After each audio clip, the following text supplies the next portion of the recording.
అందరికీ నమస్తే అండి. తెలుగుదేశం పార్టీ ముఖ్య నేత పులివెందుల ఇన్ఛార్జ్ బీటెక్ రవి గారు, అలాగే బ్రదర్ అనిల్ కుమార్ ఈరోజు కడప ఎయిర్పోర్ట్లో కలిశారు. యాక్చువల్ అనుకోకుండా ఊహించిన విధంగా వీళ్ళిద్దరు భేటీ జరిగింది. సో వీళ్ళిద్దరూ ఆ ఎయిర్పోర్ట్లో ఒకరికొకరు ఎదురుపడేసరికి పలకరించుకొని ఇద్దరు కూడా కాసేపు విఐపీ లాంజ్లోకి వెళ్ళి పర్సనల్గా మాట్లాడారు. ఇద్దరు మాత్రమే మాట్లాడారు. యాక్చువల్లీ వీళ్ళిద్దరూ ఎదురుపడడానికి కారణం ఏంటంటే బీటెక్ రవి గారేమో ఏదో పని మీద బయటికి వెళ్తున్నారు, బ్రదర్ అనిల్ కుమార్ గారేమో విజయవాడ రావడానికి, అంటే షర్మిల గారేమో ఈరోజు వైఎస్ జగన్ గారిని కలిసి పెళ్లి ఇన్విటేషన్ కార్డు ఇవ్వడానికి వాళ్ళు విజయవాడ వస్తున్నారనమాట. సో ఆ క్రమంలో ఈ మీటింగ్ జరిగింది. వీళ్ళిద్దరూ ఎదురు పడడంతో పక్కన కలిశారు. సో వీళ్ళిద్దరి మధ్య జరిగిన డిస్కషన్ ఏంటి, ఒక అంతర్గత సోర్స్ ప్రకారం నేను కనిపెట్టే ప్రయత్నం చేశాను. అసలు వీళ్ళిద్దరు ఏం మాట్లాడారు ఏంటని. మనకి బ్రదర్ అనిల్ గారి సోర్సుల నుంచి ఏమీ ఇన్ఫర్మేషన్ రాలేదు, కానీ బీటెక్ రవి గారి వైపు నుంచి ఉన్న సోర్సుల ప్రకారం చూస్తే అసలు ఏం మాట్లాడుకున్నారో, వీళ్ళిద్దరి మధ్య చర్చకు వచ్చిన అంశాలు ఏంటంటే 3. ఒకటి, షర్మిల గారి నెక్స్ట్ స్టెప్స్, అంటే షర్మిల గారు నెక్స్ట్ ఏం చేయబోతున్నారు అది. తర్వాత అంశం అవినాష్ రెడ్డి గారి వ్యవహార శైలి, అవినాష్ రెడ్డి గారి గురించి. 3వది వివేకానంద రెడ్డి గారి కేసు. ఈ 3 అంశాల మీదే వీళ్ళిద్దరి మీద చర్చకు వచ్చింది.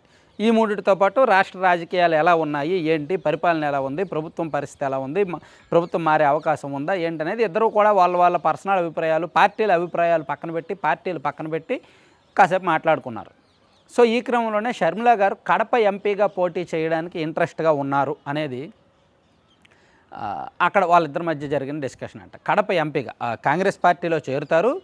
పిసిసి ప్రెసిడెంట్ ఇస్తారా ఇవ్వరా అనేది ప్రస్తుతానికి క్లారిటీ లేదు. అది రేపు ఫైనల్ చర్చలు రేపు జరుగుతాయి. పిసిసి ప్రెసిడెంట్ ఇస్తారా, లేదంటే ఏఐసిసి ప్రధాన కార్యదర్శి ఇస్తారా, లేదా సౌత్ ఇండియా ఇన్ఛార్జ్ ఇస్తారా ఏంటి అనేది క్లారిటీ లేదు.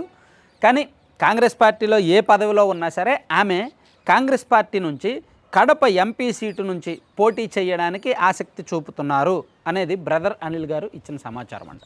సో షర్మిల గారికి కడప ఎంపీ సీటు ఇంట్రెస్ట్ ఉన్నమాట బయటకు వచ్చింది. అదే వైసీపీ ఆఫర్ చేస్తే కడప ఎంపీ సీటు, సో అప్పుడు కొంచెం మన అనుమానాలు నిజమవుతాయి. మనం ఇంతకుముందు కొన్ని వీడియోలు చెప్పుకున్నాం. ఒకవేళ వైసీపీ కనుక కడప ఎంపీ సీటు షర్మిల గారికి ఆఫర్ చేస్తే ఆమె కాంగ్రెస్కి వెళ్లకుండా ఇటే వస్తారేమోనని. Point number 1.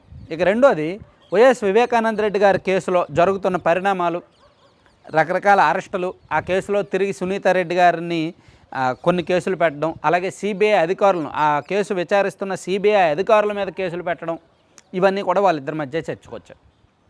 అలాగే అవినాష్ రెడ్డి గారి వ్యవహార శైలి, అవినాష్ రెడ్డి గారి కారణంగానే పులివెందుల నియోజకవర్గంలో వైసీపీ కాస్త బలహీనపడింది. యాక్చువల్లీ గతంతో పోలిస్తే పులివెందుల నియోజకవర్గంలో టీడీపీ బలపడింది. జగన్మోహన్ రెడ్డి గారిని ఓడించాల్సినంత వరకు వెళ్ళరు, కానీ మెజారిటీ అయితే బాగా తగ్గే అవకాశం ఉంది, వైసీపీ మెజారిటీ బాగా తగ్గే అవకాశం ఉంది అనేది ఇద్దరి మధ్య చర్చకు వచ్చిన అంశం అన్నమాట. ఇలా అలాగే రాష్ట్రంలో వైసీపీ పరిపాలన తీరు, దాని మీద కూడా బ్రదర్ అనిల్ గారు కొన్ని కామెంట్స్ చేశారంట. ఆయనకున్న సోర్సుల ద్వారా ఆయన కూడా రకరకాల పాస్టర్లు, ఇతర బ్రదర్స్, చాలా మందితో మాట్లాడుతూ ఇంటరాక్ట్ అవుతూ ఉంటారు. సో వాళ్ళు కూడా ప్రభుత్వం పట్ల అంత సానుకూలంగా లేదని గతంలోనే నాకు తెలిసి ఒక 1.5 ఏడాదిన్నర కిందటే బ్రదర్ అనిల్ గారు ఆంధ్రప్రదేశ్ రాష్ట్ర ప్రభుత్వ పరిపాలనకు సంబంధించి కొన్ని కామెంట్స్ చేశారు. సో ఈరోజు భేటీలో కూడా, వీళ్ళిద్దరు భేటీలో కూడా ఈ అంతరంగిక అంశాలన్నీ కూడా చర్చకు వచ్చాయని, దాదాపుగా ఒక 20 నిమిషాల పాటు వీళ్ళిద్దరి మధ్య అనేక అంశాలు చర్చకు వచ్చాయనేది సమాచారం. అయితే ఈ భేటీ రాజకీయ వర్గాల్లో సంచలనం కలిగిస్తోంది. ముఖ్యంగా కడప జిల్లాలో ఈరోజు ఇప్పుడు 3-4 మార్పులు జరిగాయి. సి రామచంద్రయ్య గారు ఎమ్మెల్సీ, ఆయన టీడీపీలో జాయిన్ అయ్యారు. అలాగే మాజీ ఎమ్మెల్యే ద్వారకానాథ్ రెడ్డి గారు, ఆయన తెలుగుదేశం పార్టీలో జాయిన్ అయ్యారు. అలాగే ఈ ఎయిర్పోర్ట్లో ఈ మీటింగ్ జరగడం, సో ఈ మీటింగ్లో అంశాలన్నీ కూడా వైసీపీకి వ్యతిరేక అంశాలనే మాట్లాడడం, సో ఉన్న పలంగా ఒకే రోజు ఇన్ని జరగడంతో అసలు సీఎం జగన్మోహన్ రెడ్డి గారి సొంత జిల్లాలో ఏం జరుగుతోంది అనే గందరగోళంలో అయితే వైసీపీ శ్రేణులు ఉన్నారన్నమాట. Thank you.